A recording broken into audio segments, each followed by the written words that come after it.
Hello दोस्तों, नमस्कार। स्वागत है आपका आज के सेशन में। आज का सेशन साइंस का होने वाला है दोस्तों, जिसमें आपको फिजिक्स, केमिस्ट्री और बायोलॉजी के टॉप 35 प्रश्न देखने को मिलेंगे दोस्तों। एक प्रश्न बहुत ही महत्वपूर्ण होने वाला है दोस्तों।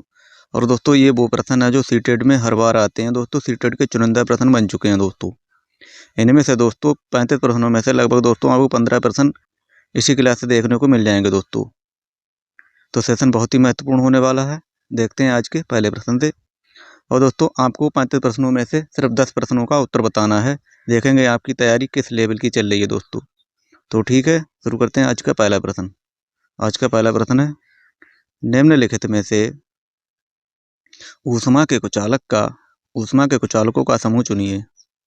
निम्नलिखित में से ऊष्मा के कुचालकों का समूह चुनिए दोस्तों। तो बताइए आज के पहले प्रश्न का उत्तर क्या हो जाएगा। ऑप्शन नंबर ए वायु, जल, प्लास्टिक, ऊन, लकड़ी, iron. Option number C copper, जल, कापर, लकड़ी। ऑप्शन नंबर डी वायु, एल्यूमिनियम, ऊन। तो प्रश्न नंबर पहले का क्या उत्तर हो जाएगा। तो दोस्तों, ऊष्मा का कुचालक दोस्तों कौन समूह हो जाएगा, वायु, जल और प्लास्टिक। ऑप्शन नंबर ए इसका सही उत्तर हो जाएगा। जो सेशन में नए हैं वो दोस्तों सेशन को लाइक और सब्सक्राइब कर दें दोस्तों। एंजाइम रासायनिक रूप से क्या होते हैं। एंजाइम रासायनिक रूप से क्या होते हैं दोस्तों। लिपिड होते हैं, अम्ल होते हैं, कार्बोहाइड्रेट होते हैं या फिर प्रोटीन होते हैं। प्रश्न नंबर 2, तो जो एंजाइम होते हैं वो मुख्य रूप से दोस्तों क्या होते हैं, वो प्रोटीन होते हैं। ऑप्शन नंबर डी प्रोटीन इसका सही उत्तर हो जाएगा। Option number D.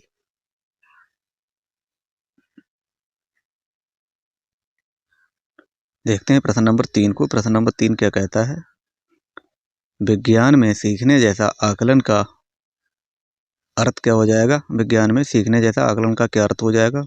प्रश्न नंबर 3, सत्र आकलन, रचनात्मक आकलन, योगात्मक आकलन या स्वयं आकलन। तो दोस्तों क्या हो जाएगा, स्वयं आकलन। ऑप्शन नंबर डी स्वयं आकलन इसका सही उत्तर हो जाएगा। प्रश्न नंबर 4 है, निम्नलिखित में से कौन सा पेट्रोलियम का उत्पाद नहीं है। पेट्रोलियम का उत्पाद कौन सा नहीं है दोस्तों जो पेट्रोलियम से नहीं बना हुआ है। प्रश्न नंबर 4, सीएनजी, पैराफिन मोम, बिटुमिनस, केरोसिन। तो पैराफिन मोम, बिटुमिनस और केरोसिन ये पेट्रोलियम के उत्पाद हैं दोस्तों। और ऑप्शन नंबर ए सीएनजी दोस्तों ये उत्पाद नहीं है इसका। तो ऑप्शन नंबर ए इसका सही उत्तर हो जाएगा। प्रश्न नंबर 5, हरे फलों को कृत्रिम ढंग से पकाने के हेतु प्रयुक्त गैस कौन सी हो जाएगी दोस्तों। इसमें कौन सी गैस है जो हरे फलों को कृत्रिम रूप से पकाने का काम करती है दोस्तों। एथेन, हाइड्रोजन, एसिटिलीन या नाइट्रोजन। तो दोस्तों कौन सा जो एसिटिलीन हो जाएगी। ऑप्शन नंबर सी एसिटिलीन इसका सही उत्तर हो जाएगा। ऑप्शन नंबर सी इसका सही उत्तर हो जाएगा। प्रश्न नंबर 6 देखते हैं। प्रश्न नंबर 6 है, निम्नलिखित धातुओं में से कौन सा द्रव है। इसमें से दोस्तों आपको द्रव धातु बताना है कौन सा हो जाएगा। आयोडीन, सल्फर, ब्रोमीन या फास्फोरस। आयोडीन, सल्फर, ब्रोमीन या फिर फास्फोरस। प्रश्न नंबर 6। तो प्रश्न नंबर 6 का ऑप्शन नंबर सी ब्रोमीन दोस्तों इसका सही उत्तर हो जाएगा। ब्रोमीन एक दोस्तों अधातु है जो एक द्रव अवस्था में है दोस्तों। ऑप्शन नंबर सी इसका सही उत्तर हो जाएगा। प्रश्न नंबर 7 है, वर्षा की बूंदों के गोलीय आकार का उल्लेख करने के लिए जल के निम्नलिखित गुणों में से किसका प्रयोग किया जा सकता है। पृष्ठ तनाव का, क्रांतिक परिघटना का, श्यानता का या दाव का। पृष्ठ तनाव का, क्रांतिक परिघटना का या श्यानता का या दाव का। प्रश्न नंबर 7, तो वर्षा की बूंदों का गोलीय आकार का क्या कारण हो जाएगा दोस्तों, किसके कारण होता है दोस्तों, ये पृष्ठीय तनाव के कारण। ऑप्शन नंबर ए पृष्ठीय तनाव इसका सही उत्तर हो जाएगा। प्रश्न नंबर देखते हैं 8 है, कौन सी रंगहीन गैस लेड एसीटेट पेपर को काला कर देती है? SO2, CO2, option number C H2S, option number D Cl2। तो दोस्तों वह कौन सी गैस है दोस्तों? यह है H2S, ऑप्शन नंबर सी इसका सही उत्तर हो जाएगा। प्रश्न नंबर 9 देखते हैं। प्रश्न नंबर 9 है, निम्नलिखित में से कौन सा विद्युत चुंबकीय तरंग नहीं है? निम्नलिखित में से कौन विद्युत चुंबकीय तरंग नहीं है दोस्तों? अवरक्त, पराश्रव्य, सूक्ष्म तरंग, एक्स किरणें। तो विद्युत चुंबकीय तरंग दोस्तों कौन सी नहीं हो पाएगी दोस्तों? ये हो जाएगी पराश्रव्य तरंग। ऑप्शन नंबर 20 का सही उत्तर हो जाएगी पराश्रव्य। प्रश्न नंबर 10 देखते हैं। आज का प्रश्न नंबर 10 है, निम्नलिखित में से कौन सा एकल पुष्प नहीं है वर्ण पुष्पों का एक गुच्छा है? गुलाब, धतूरा, चाइना रोज, गुलहड़ या सूरजमुखी। तो पुष्पों का यह गुच्छा दोस्तों, गुच्छा कौन सा हो जाएगा जो एक पुष्प नहीं है बल्कि जो है पुष्पों का यह गुच्छा है? कौन हो जाएगा ये? तो दोस्तों ये हो जाएगी सूरजमुखी। ऑप्शन नंबर डी सूरजमुखी इसका सही उत्तर हो जाएगा। प्रश्न नंबर 11 देखते हैं। निम्नलिखित द्रव्यों में से कौन से विद्युत के चालक हैं?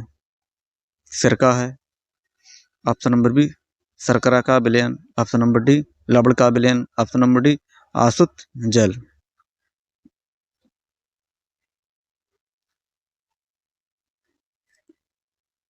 तो दोस्तों कौन कौन से हो जाएंगे दोस्तों? विद्युत के चालक कौन से हो जाएंगे दोस्तों? सिरका हो जाएगा, सिरका हो जाएगा और दोस्तों लवण का विलयन। तो ऑप्शन नंबर सी इसका सही उत्तर हो जाएगा, ए और सी। प्रश्न नंबर 12 देखते हैं। प्रश्न नंबर 12 क्या दिया गया है? मानव शरीर का तापमान, मानव शरीर का सामान्य ताप सेल्सियस मापक्रम और फारेनहाइट मापक्रम का क्रमशः क्या होगा? 37 सेंटीग्रेड और 98.6 फारेनहाइट, 37 फारेनहाइट और 98.6 सेंटीग्रेड, 37 सेंटीग्रेड और 96.8 फारेनहाइट, 97 फारेनहाइट और 96.8 सेंटीग्रेड। प्रश्न नंबर 12 का आपको बताना है। तो सेल्सियस और फारेनहाइट में दोस्तों मानव का शरीर का जो ताप क्या हो जाएगा? तो दोस्तों ये हो जाएगा 37 सेंटीग्रेड और 98.6 फारेनहाइट। ऑप्शन नंबर ए इसका सही उत्तर हो जाएगा।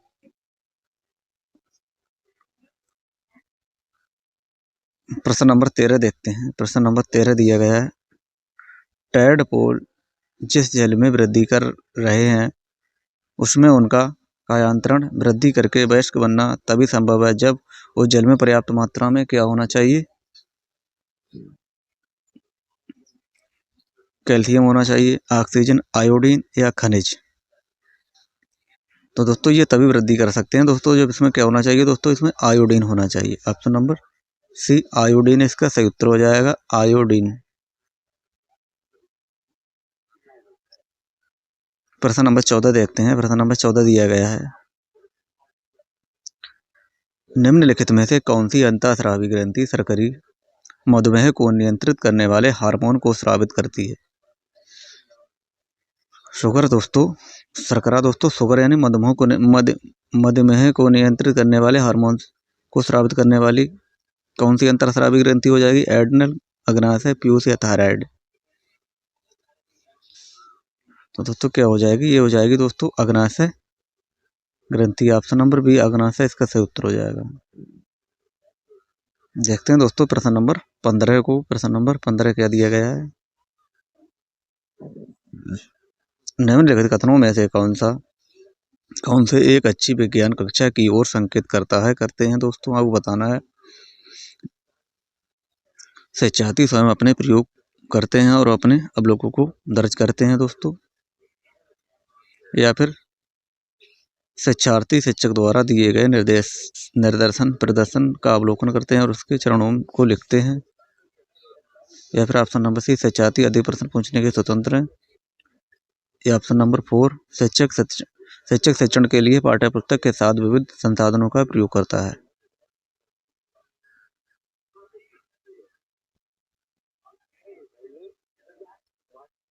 दोस्तों इसमें क्या हो जाएगा?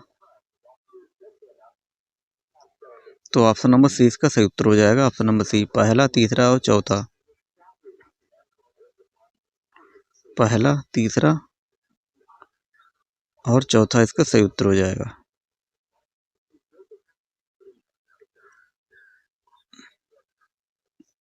प्रश्न नंबर 16, ऊर्जा संरक्षण विषय को पढ़ाने के लिए निम्नलिखित में से कौन सी युक्ति शिक्षक के लिए उचित है? विद्यार्थियों को ऊर्जा संरक्षण पर नारे लिखने के लिए कहना, गलत। ऊर्जा संरक्षण के लिए कम से कम 5 तरीके लिखना दोस्तों। ऊर्जा संरक्षण प्रदर्शित करने के लिए नमूने परियोजना बनाना, या फिर विद्यार्थियों को अपने जीवन के विभिन्न तरीकों से ऊर्जा संरक्षण को प्रत्याशित करना दोस्तों हो जाएगा। दोस्तों इसमें क्या हो जाएगा? प्रश्न नंबर 16 का ऑप्शन नंबर 20 का सही उत्तर हो जाएगा, पहला, तीसरा और चौथा। तो दोस्तों पहले इसमें सही हो जाएगा दोस्तों। विद्यार्थी को ऊर्जा संरक्षण के पर नारे लिखने के लिए कहना, ऊर्जा संरक्षण प्रदर्शित करने के लिए नमूने परियोजना बनाना, विद्यार्थी को अपने जीवन के विभिन्न तरीकों को ऊर्जा संरक्षण के प्रोत्साहित करना। ऑप्शन नंबर तो पहला, तीसरा और चौथा इसका सही उत्तर हो जाएगा।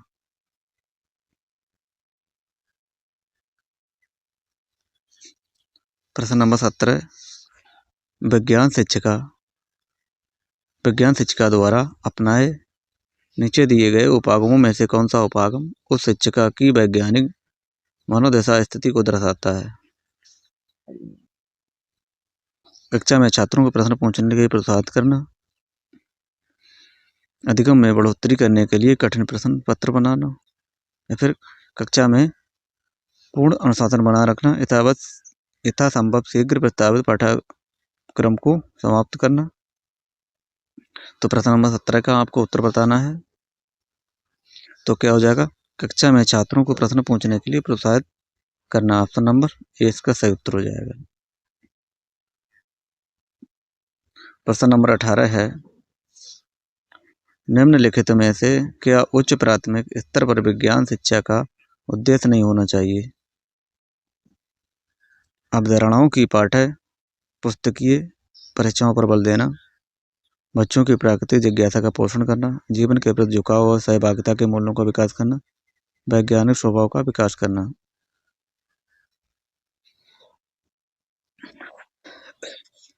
तो दोस्तों उच्च प्राथमिक स्तर पर विज्ञान शिक्षा का उद्देश्य नहीं होना चाहिए कि नहीं होना चाहिए दोस्तों? तो ये नहीं होना चाहिए अवधारणाओं की पाठ्य पुस्तकीय परिभाषाओं पर बल देना दोस्तों, कुछ नया करके दिखाना है दोस्तों। ऑप्शन नंबर ए इसका सही उत्तर हो जाएगा। प्रश्न नंबर 19, हस्तसिद्ध क्रियाकलाप और परियोजना विज्ञान सीखने के अभिन्न अंग है। इन अधिगम अनुभवों का मुख्य उद्देश्य क्या होना चाहिए? प्रयोगशाला में अनुशासन बनाए रखना, विस्तारित अधिगम के लिए छात्रों को अवसर प्रदान करना, प्रायोगिक कौशलों पर छात्रों का मूल्यांकन, छात्रों को हर समय व्यस्त रखना।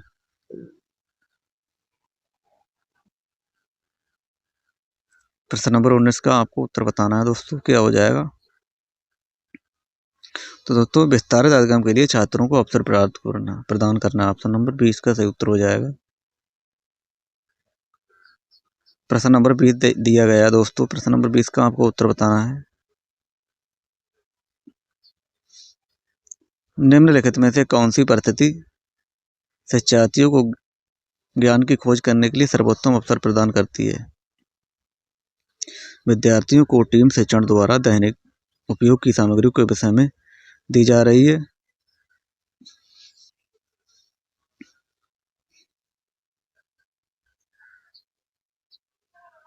तो दोस्तों ऑप्शन नंबर ए इसका सही गलत उत्तर हो जाएगा दोस्तों। प्रश्न नंबर 20 का ये गलत हो जाएगा। विद्यार्थी भोजन के अव्यय विषय पर प्रोग्रामिंग इंस्ट्रक्शन के सुश्रेष्ठ और विस्तृत में भाग ले रहे हैं, गलत। विद्यार्थियों को पहले आर्किमिडीज के सिद्धांत का निदर्शन दिखाया गया और विस्तृत व्याख्या की गई, गलत दोस्तों।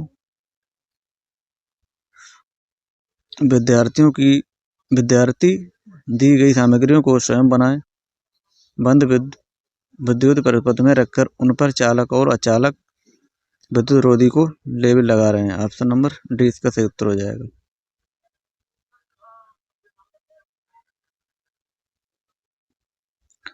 प्रश्न नंबर 21,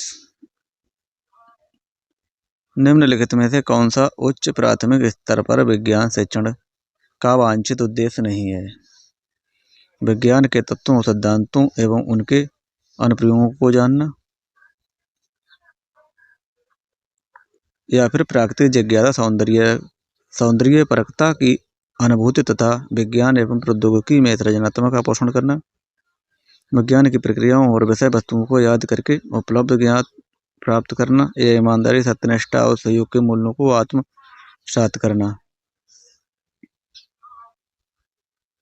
प्रश्न नंबर 21, तो प्रश्न नंबर 21 में दोस्तों पूछा गया है कौन सा उच्च प्राथमिक स्तर विज्ञान शिक्षण का वांछित उद्देश्य नहीं है, तो दोस्तों कौन सा नहीं हो जाएगा?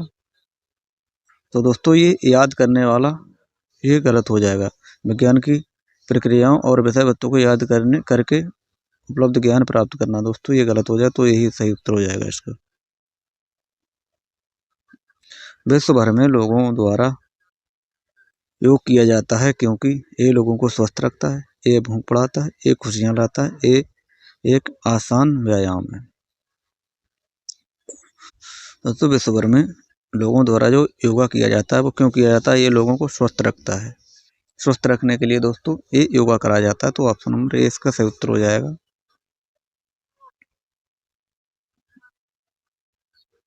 प्रश्न नंबर 23, निम्नलिखित में से किसका उपयोग एक परिरक्षक के रूप में किया जाता है? Sodium benzoate, ammonium sulphate, sodium chloride, copper sulphate. प्रश्न नंबर 23, किसका उपयोग परिरक्षक के रूप में किया जाता है? तो ये सोडियम बेंजोएट का, ऑप्शन नंबर ए इसका सही उत्तर हो जाएगा, सोडियम बेंजोएट। प्रश्न नंबर 24, निम्नलिखित में से कौन सी धातु वायु में रखने पर जल उठती है? मैग्नीशियम, जस्ता, एल्यूमिनियम, सोडियम। कौन सी धातु वायु में रखने पर जल उठती है? तो दोस्तों ये सोडियम को वायु के संपर्क में लाने से ये जल उठता है। ऑप्शन नंबर डी इसका सही उत्तर हो जाएगा, सोडियम।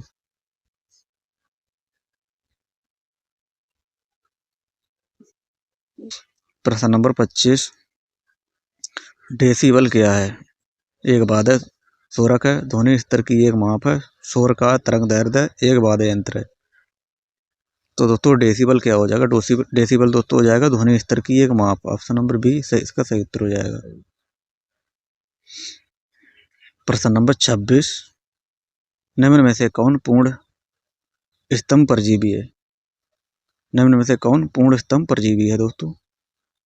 विस्कम, चंदन, रैफ्लेसिया, अमरबेल। तो दोस्तों ये अमरबेल हो जाएगा दोस्तों, ऑप्शन नंबर डी इसका सही उत्तर हो जाएगा।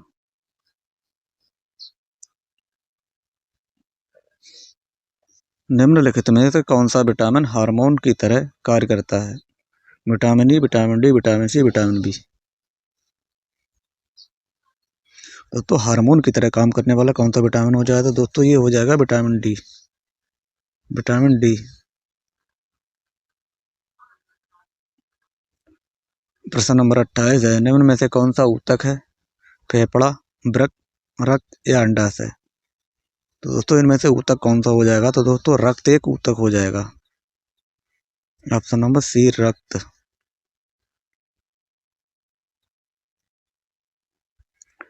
प्रश्न नंबर दोस्तों 29 है, निम्नलिखित में से कौन से लक्षण ध्रुवीय भालू को चरमशीत अवस्थाओं के अनुकूल बनाने में सहायता करते हैं? सूंघने की तीव्र शक्ति, चपटे पैर, बालों की परतें, सफेद बाल, चपटे पैर, त्वचा के नीचे वसा की परत, सफ़ेद बाल, मुड़े हुए लंबे और पैने नाखून, त्वचा के नीचे वसा की परत, सफ़ेद बाल, चपटे पैर, बालों की परतें। प्रश्न नंबर 29, सफ़ेद बाल, मुड़े हुए लंबे और पैने नाखून, त्वचा के नीचे वसा की परतें। ऑप्शन नंबर सी इसका सही उत्तर हो जाएगा। प्रश्न नंबर 30 है, वायु के संबंध में नीचे दिया गया कौन सा कथन सही नहीं है। वायु स्थान घेरती है, वायु में भार होता है, मृदा में वायु उपस्थित नहीं होती है, जल चक्र में वायु की महत्वपूर्ण भूमिकाएं होती हैं। तो वायु के संबंध में कौन सा गलत कथन दोस्तों हो जाएगा इसमें से प्रश्न नंबर 30 का। तो दोस्तों ये मृदा में वायु उपस्थित नहीं होती है दोस्तों, ये गलत हो जाएगा। ऑप्शन नंबर सी इसका सही उत्तर हो जाएगा दोस्तों। वायु में उपस्थित, मृदा में वायु उपस्थित होती है दोस्तों, इसमें है कि उपस्थित नहीं होती, तो दोस्तों ये सही उत्तर हो जाएगा ऑप्शन नंबर सी। प्रश्न नंबर 31 देखते हैं, निम्नलिखित में से प्रदूषक ओजोन परत के अपक्षय के उत्तरदायी इनमें से कौन सा हो जाएगा दोस्तों। मीथेन और कार्बन डाइऑक्साइड और कार्बन मोनोऑक्साइड, क्लोरोफ्लोरोकार्बन, अम्लीय वर्षा। प्रश्न नंबर 31 का, तो दोस्तों ये क्लोरोकार्बन हो जाएगा, ऑप्शन नंबर सी। प्रश्न नंबर 32 देखते हैं दोस्तों, मैग्नीशियम हाइड्रोक्साइड का उपयोग किया जाता है, किसमें किया जाता है, अपचायी कारक के रूप में, प्रतिअम्ल के रूप में, गुंडवन कारक के रूप में, या ऑक्सी कारक के रूप में। प्रश्न नंबर 32, तो मैग्नीशियम हाइड्रोक्साइड का प्रयोग किसके रूप में किया जाता है दोस्तों, ये किया जाता है दोस्तों प्रतिअम्ल के रूप में। ऑप्शन नंबर 20 का सही उत्तर हो जाएगा। प्रश्न नंबर 33 है, हमारे सौर परिवार में 2 ग्रह ऐसे हैं जो पूर्व से पश्चिम की ओर घूर्णन करते हैं, ग्रह कौन कौन से हो जाएंगे, बुध और शुक्र, यूरेनस और नेपच्यून, बुध और यूरेनस, शुक्र और यूरेनस। तो दोस्तों ये ऐसे 2 ग्रह कौन से हो जाएंगे दोस्तों जो पूर्व से पश्चिम की ओर घूर्णन करते हैं, तो वह हो जाएंगे शुक्र और यूरेनस। शुक्र और यूरेनस दोस्तों ऐसे 2 ग्रह हैं जो हमारे जो पूर्व से पश्चिम की ओर घूर्णन करते हैं। ऑप्शन नंबर 23 का सही उत्तर हो जाएगा।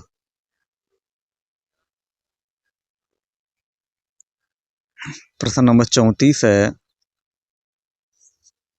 निम्नलिखित में से किस ईंधन का ऊष्मीय मान सबसे अधिक है। डीजल हो जाएगा, हाइड्रोजन हो जाएगा, कोयला हो जाएगा, या पेट्रोल। निम्न में से किस ईंधन का ऊष्मीय मान सबसे अधिक हो जाएगा दोस्तों, किसका हो जाएगा, डीजल, हाइड्रोजन, कोयला एवं पेट्रोल। प्रश्न नंबर 34, तो दोस्तों हाइड्रोजन का हो जाएगा, ऑप्शन नंबर 20 का सही उत्तर हो जाएगा। हाइड्रोजन का ऊष्मीय मान सबसे अधिक होता है, ऑप्शन नंबर 20 का सही उत्तर हो जाएगा हाइड्रोजन। Number B.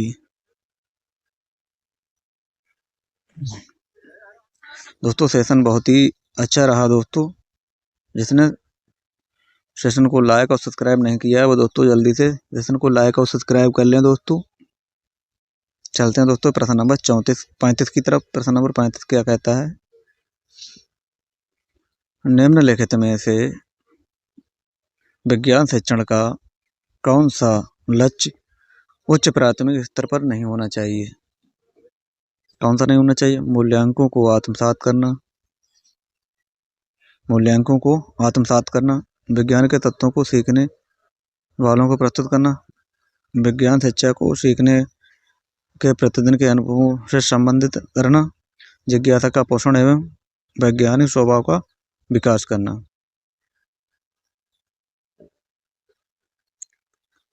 तो दोस्तों कौन सा उच्च प्राथमिक स्तर का नहीं होना चाहिए इसमें से प्रश्न नंबर 35, तो ऑप्शन नंबर बी दोस्तों इसमें सही उत्तर हो जाएगा, विज्ञान के तत्वों को सीखने वालों को प्रस्तुत करना। ऑप्शन नंबर 20 का सही उत्तर हो जाएगा दोस्तों ये रहे आज के टॉप 35 प्रश्न। दोस्तों आपने इन 35 प्रश्नों में से कितने प्रश्न सही किए हैं दोस्तों कमेंट बॉक्स में ज़रूर बताएं। और दोस्तों जो चैनल पर नए थे वो चैनल को लाइक और सब्सक्राइब जरूर कर लें दोस्तों। पेपर में ज़्यादा समय नहीं रहा है, तो दोस्तों इस क्लास को देखना बिल्कुल ना भूलें। मिलते हैं दोस्तों कल, तब तक के लिए दोस्तों धन्यवाद। आज के लिए बस इतना ही, मिलते हैं दोस्तों कल।